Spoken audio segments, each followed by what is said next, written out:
জয় গুরু বামদেব, জয় মা তারা। ছোট বড় সকলেই আমার প্রণাম নেবেন। আজকে কথা বলবো নক্ষত্র হিসাবে জাতক বা জাতিকা কোন কোন জনির হয়ে থাকে। জনি বৈবাহিক জীবনে অনেক গুরুত্বপূর্ণ একটা জিনিস, সেই নিয়েই আজকে আলোচনা করব।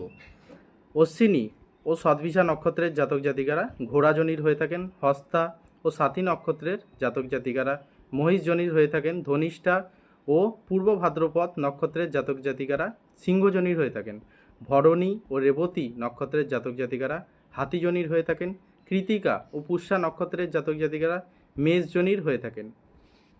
শ্রবণা ও পূর্বাষাঢ়া নক্ষত্রের জাতক জাতিকারা বানর জনির হয়ে থাকেন। উত্তরসারা ও অভিজিৎ নক্ষত্রের জাতক জাতিকারা বেজিজনী বা নকুলজনীও বলে থাকে, নকুলজনীর হয়ে থাকে। রোহিণী ও মৃগশিরা নক্ষত্রের জাতক জাতিকারা সর্পজনীর হয়ে থাকে। অনুরাধা জ্যেষ্ঠা নক্ষত্রের জাতক জাতিকারা হরিণজনীর হয়ে থাকে। আদ্রা ও মূলা নক্ষত্রের জাতক জাতিকারা কুকুরজনীর হয়ে থাকেন।